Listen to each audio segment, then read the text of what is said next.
அமுதம் 20. நான் சொன்ன விஷயம் உங்களுக்கு எந்த அளவு அதிர்ச்சியை கொடுத்துருக்கும்னு எனக்கு நல்லாவே தெரியும் ஸ்ரீமா. ஆனால் அதுதான் நிஜம். நயனி ஸ்கூலில் படிக்கிறப்போ இருந்தே உங்களை விரும்பி இருக்கா.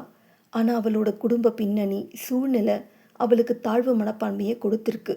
உங்ககிட்ட தன்னோட விருப்பத்தை சொல்கிற தைரியம் அவளுக்கு வராமலே போயிடுச்சு.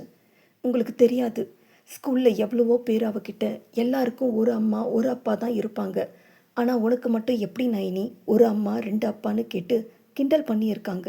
அது அவளை எந்த அளவு கஷ்டப்படுத்தோன்னு யோசிக்காம போகிற போக்கில் சொல்லிட்டு போயிடுவாங்க. ஆனால் அவளுக்கு அது ரொம்பவே ஸ்ட்ரெஸ் கொடுக்கும். பல நாட்கள் அதை கையாள முடியாமல் தூக்கம் இல்லாமல் கிளாஸில் ஏன் மடியில் படுத்து தூங்கி இருக்கா.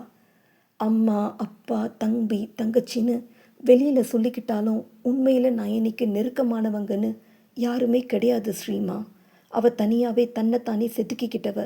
அப்பாவுடைய பாசமே தெரியாமல் வளர்ந்தவளுக்கு அம்மாவோட பாசமும் முழுமையாக கிடைச்சது கிடையாது.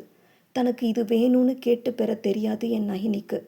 எங்கே உங்ககிட்ட தன் விருப்பத்தை சொல்லி நாளைக்கு நீங்கள் அவங்க அம்மாவை காரணமாக கொண்டு அவளை மறுத்துடுவீங்களோன்னு ரொம்ப பயந்துருக்கா. ஒருவேளை என்கிட்ட சொல்லியிருந்தா எப்படியாவது அவளை உங்களோட சேர்த்து வச்சுருப்பேன். ஆனால் நம்மோட காதலுக்கு மதிப்பு கொடுத்து நமக்கு இடையில வராமல் அழகாக விலகிட்டவ அவளோட காதலை மனசுக்குள்ளேயே போட்டு புதைச்சிட்டா ஸ்ரீமா. எனக்கு கூட பிறந்தவங்க யாரும் இல்லைங்கிற குறையே தெரியாமல் பார்த்துக்கிட்டவ தான் என் நயனி. எனக்கு ஒன்றுன்னா துடிச்சு போயிடுவா. அதனாலேயே எனக்கு நடந்த கொடூரத்தை அவளுக்கு நான் சொல்லலை. நீங்களும் முழுமையாக சொல்ல வேண்டாம், அவளால் தாங்க முடியாது. நான் அவளோட டைரியை படிக்கிற வரைக்கும் இந்த உலகத்திலேயே அவளோட மொத்த பாசமும் கிடைக்க பெற்ற ஒரே ஆள் நான் மட்டும்தான்னு நினச்சிருந்தேன் ஸ்ரீமா. ஆனால் படித்த பிறகு தான் அவளோட மனசில் உங்களுக்கான இடம் என்னன்னு தெரிஞ்சுக்கிட்டேன். நம்மோட கல்யாணம் மட்டும் இல்லை, என் நயனியோட கல்யாணம் பற்றியும் அவளுக்கு வரப்போகிற மாப்பிள்ளை பற்றியும் நான் நிறைய கனவு கண்டிருந்தேன். அவளுக்கு வரப்போகிறவன் அவளோட அருமை தெரிஞ்சவனாக இருக்கணும், அவளை புரிஞ்சுக்கிட்டவனாக இருக்கணும். அப்பா கிட்ட அவள் அனுபவிக்காத அன்பையும் அரவணைப்பையும் பாசத்தையும் பாதுகாப்பையும் கொடுக்கக்கூடியவனாக இருக்கணும்னு எவ்வளோ ஆசைப்பட்டிருப்பேன் தெரியுமா. ஆனால் நீங்கள் அவள் மனசில் இருக்கிறது தெரிய வந்ததில் எனக்கு அவ்வளோ சந்தோஷம். நிச்சயமாக என் ஸ்ரீமாவை விட வேறு யாரும் அவளை நல்லபடியாக பார்த்துக்க முடியாது. ஒருவேளை எனக்கு எந்த அசம்பாவிதமும் நேராமல் போயிருந்தாலும் நயனி உங்களை விரும்புகிற விஷயத்த உங்ககிட்ட நிச்சயம் சொல்லியிருப்பேன். ஆனால் உங்களை விட்டு கொடுத்துருப்பேனான்னு கேட்டால் எனக்கு விடை தெரியல ஸ்ரீமா. ஒருவேளை நான் உங்களை விட்டு கொடுக்க நினச்சாலும் என் நயனி அதை ஏற்றுக்க மாட்டா. நம்ம ரெண்டு பேரும் சந்தோஷமாக வாழணும்னு தான் மனசார ஆசைப்படுவா. எனக்கு தான் அவளோட வாழ்க்கையை தட்டி பறிச்சிட்ட குற்ற உணர்வு காலம் முழுக்க ஒரு ஓரத்தில் உறுதிக்கிட்டு இருந்திருக்கும். ஆனால் இப்போது அதுக்கு வழி இல்லாமல் போயிடுச்சு. நயனியும் ஸ்ரீமாவும் சேரணுங்கிறது தான் விதிச்சிருக்கு. என்ன நீங்கள் கல் மனசுக்காரியாக நினைக்கலாம், ஆனால் நீங்களும் நயனியும் எனக்கு ரெண்டு கண்களை போல. அதுதான் உங்களை ஒன்று சேர்க்கறதன் மூலமாக பார்வையை ஒன்றா மாற்றலான்னு என்னால் முடிஞ்ச முயற்சியை எடுக்கிறேன். என்னதான் இந்த லெட்டரை நான் தொடங்கின போது நீங்கள் படிக்கிற சூழல் உங்களுடைய குழந்தை பிறந்த பிறகு தான் இருக்கும்னு சொன்னாலும் இப்போது இந்த நிமிஷம் தோணுது ஸ்ரீமா, அதுக்கு நிச்சயமாக வாய்ப்பு இருக்காதுன்னு என்றவளின் புரிதலில் அவனுக்கு மூச்சை அடைத்தது. ஏண்டி, ஏன் ஏன் எனக்கு ஒரு வார்த்தை சொல்லாம போன என்று வாய்விட்டு கதறியவனால் சஞ்சுவின் கடிதத்தை முழுதாக கூட படிக்க முடியவில்லை. தன் சஞ்சு இல்லை என்ற நிஜத்தை இந்த நிமிடம் வரை அவனால் ஏற்க முடியவில்லை. ஆனால் கையில் வைத்திருந்த அவள் இறுதி புகைப்படங்கள் நொடிக்கு நொடி நிதர்சனத்தை அவனுக்கு உணர்த்தியது.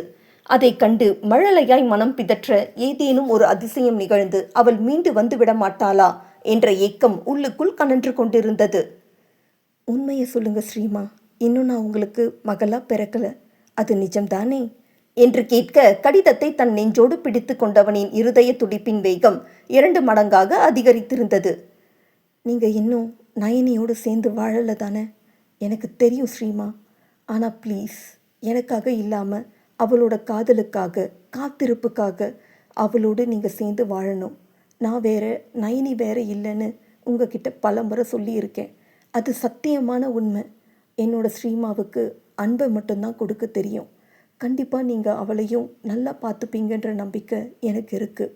அவளை எந்த காலத்துலேயும் வெறுத்து ஒதுக்கிடாதீங்க. நான் வேற நயனி வேற இல்லைன்னு உங்களுக்கு சொல்லி தெரிய வேண்டியதில்லை. ப்ளீஸ் ஸ்ரீமா, என்னோட நயனியை நீங்கள் காயப்படுத்தினா அது எனக்கு வலி கொடுக்கும். அவளை புரிஞ்சுக்க ட்ரை பண்ணுங்க. இந்த லெட்டரை இப்போ தான் உங்ககிட்ட கொடுக்கணுங்கிறது நான் அவளுக்கு போட்ட ஆர்டர். ஒருவேளை முன்னாடியே கொடுத்துருந்தா நீங்கள் நயனின்னு கிடையாது, வேறு யாரையுமே கல்யாணம் பண்ணிக்க சம்மதிச்சிருக்க மாட்டீங்கன்னு தெரிஞ்சு தான் நான் அப்படி சொன்னேன். அதே போல் நான் பிறந்த பிறகு தான் நயனி நான் எங்கே இருக்கேங்கிற அடுத்த லெட்டரை உங்ககிட்ட கொடுப்பா. என் முதல் பர்த்டே முடிச்சுட்டு தான் நீங்கள் அங்கே வரணும். ப்ளீஸ் ஸ்ரீமா, எனக்காக இதை மட்டும் செய்வீங்களா? உங்கள் சஞ்சுவோட கடைசி ஆசை இது. அப்புறம் இது நான் சாகும் முன்னாடி எழுதுகிற லெட்டர் ஸ்ரீமா. சாகும் முன்னாடின்னா எப்படின்னு யோசிக்கிறீங்களா? ஆமாம், நான் தற்கொலை பண்ணிக்க போகிறேன் என்றிட உயிரை வேரோடு பிடுங்கி எறிந்த வலி அவனுக்கு. ப்ளீஸ் அழாதீங்க, என் மேலே கோபப்படாதீங்க. இந்நேரம் இதை படிக்கிறப்போ நீங்கள் என்ன பாடுபடுவீங்கன்னு நினச்சி பார்த்தாலே என்னால் அடுத்த வரி எழுத முடியலை. நான் இந்த முடிவுக்கு வருவேன்னு நீங்கள் மட்டும் இல்லை, நானுமே எதிர்பார்க்கல. காதலிக்க மறுத்த பெண்களை கற்பழித்து ஆசிட் ஊற்றின்னு எத்தனையோ கொடுமைகளை படிக்கிறப்போ அதிலிருந்து மீண்டு புதுசாக ஒரு வாழ்க்கையை வாழாமல் தற்கொலைங்கிற எண்ணம் ஏன் இவங்களுக்கு வந்ததுன்னு நானே எத்தனையோ முறை திட்டியிருக்கேன். ஆனால் நிதர்சனம் ரொம்ப கொடுமையாக இருக்குது ஸ்ரீமா. என்னால் மீள முடியலை. உங்களோட நான் வாழ்க்கையை வாழ முடியாமல் செஞ்சுட்டேன். அந்த நாளை என்னால் மறக்க முடியலை. ஏதாவது அதிசயம் நடந்து என் உடம்புல HIV வைரஸ் இல்லைன்னு யாராவது சொல்லிட மாட்டாங்களா? இதெல்லாம் கனவாக இருந்துடக்கூடாதான்னு எத்தனை முறை டெஸ்ட் எடுத்து பார்த்துருப்பேன் தெரியுமா உங்களுக்கு? என்றிட கண்களை மூடிய அபய் ஸ்ரீவத்சன் விழிகளிலிருந்து கண்ணீர் வழிந்து கொண்டே இருந்தது. சாகும் முன்ன ஒரே ஒரு முறை உங்களையும் நயனியையும் பார்க்கணுன்னு தோணுச்சு. அதுதான் ஊருக்கு வந்து உங்கள் 2 பேரையும் தூரத்துலேருந்து பார்த்துட்டு கிளம்பிட்டேன் என்றதில் அத்தனை நேரம் அவன் கொண்டிருந்த திடம் மொத்தமாக வடிந்தது. ஏண்டி, ஏன் இப்படி பண்ண என்று தன் அறையில் இருந்த சஞ்சுவின் புகைப்படத்தின் முன் சென்று நின்றான் அபய். நீ மட்டும் என்னை பார்த்துட்டு உன்னை ஒரே ஒரு முறை பார்க்குற பாக்கியத்தை கூட கொடுக்காம போயிட்டியே. எவ்வளோ கல் நெஞ்ச காரிடி நீ. ஏன் சஞ்சு இப்படி பண்ணின என்று அவள் புகைப்படத்தை கட்டிக்கொண்டவனின் கதறல் கீழிருந்த நயனியை மேலே வர வைத்திருந்தது. கடைசியா உன் முகத்தை ஒரே ஒரு முறை கூட பார்க்க விடாம பண்ணிட்டியே. அப்படி என்ன உனக்கு கல் நெஞ்சம்?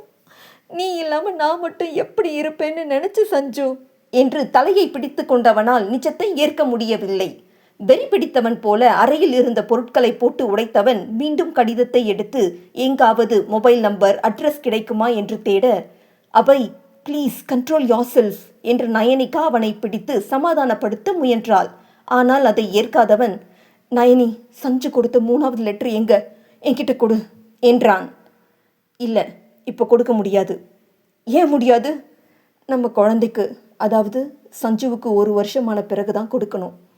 எனக்கு இப்போவே என் சஞ்சுவை பார்க்கணும், லெட்டரை கொடுடி என்றபடி கபோர்டில் இருந்த அவள் துணிமணிகளை எல்லாம் எடுத்து வீசியவன் கடிதத்தை தேட அது எங்குமே கிடைக்கவில்லை. அவை ப்ளீஸ், நான் சொல்கிறத கேளுங்க. ஏற்கனவே சஞ்சு சொன்னதை மீறி உங்ககிட்ட முன்னாடியே லெட்டர் கொடுத்துட்டேனேன்னு எனக்கு கில்ட்டாக இருக்குது. இப்போ இதையும் நான் கொடுத்தா அவளுக்கு என் மேலே இருக்கிற நம்பிக்கையே போயிடும். அவளுக்கு நீங்கள் ரொம்ப முக்கியம் அபய், அதுக்காக தான் சொல்லியிருக்கான்னு கூட உங்களுக்கு புரியலையா? புரியலை, சுத்தமாக புரியலை. லெட்டர் எங்க, கொடுடி என்று தன் பிடியிலேயே அவன் நிற்க, நிச்சயம் நம்ம குழந்தை பிறந்த பிறகு தான் கொடுப்பேன், அதுக்கு முன்னே நான் இதுக்கு சம்மதிக்க மாட்டேன் என்றதும் தான் தாமதம். என்ன செய்கிறோம் என்ற உணர்வே இல்லாமல் அபய் அவளை ஓங்கி அறைந்திருந்தான். அபய், நீங்கள் இப்போ லெட்டரை படிக்கிறதால சஞ்சு உயிரோடு வரப்போறதில்ல. ப்ளீஸ் ட்ரை டு அண்டர்ஸ்டாண்ட் என்றிட, எனக்கு அதெல்லாம் தெரியாது, இப்போவே லெட்டர் வேணும். கொடுக்க முடியுமா முடியாதா சொல்லுடி என்றிட, முரளி, சௌந்தர்யா, நிர்மலா அனைவரும் தோட்டத்தில் இருந்து இங்கே வந்து விட்டனர். என்னாச்சு என்றவர்களை அறை இருந்த கோலமே கலவரப்படுத்த, என்னம்மா ஆச்சு என்றார் நிர்மலா மருமகளிடம். சஞ்சு உயிரோடு இல்லைன்னு அவர்கிட்ட சொன்னேன் அத்தை, அதை புரிஞ்சுக்க மாட்டேங்கிறார் என்ற போதே வேக வேகமாக கீழே இறங்கி சென்ற அபய் அடுத்த சில நிமிடங்களில் தன் காரை கிளப்பிக் கொண்டு புயல் வேகத்தில் சென்றான்.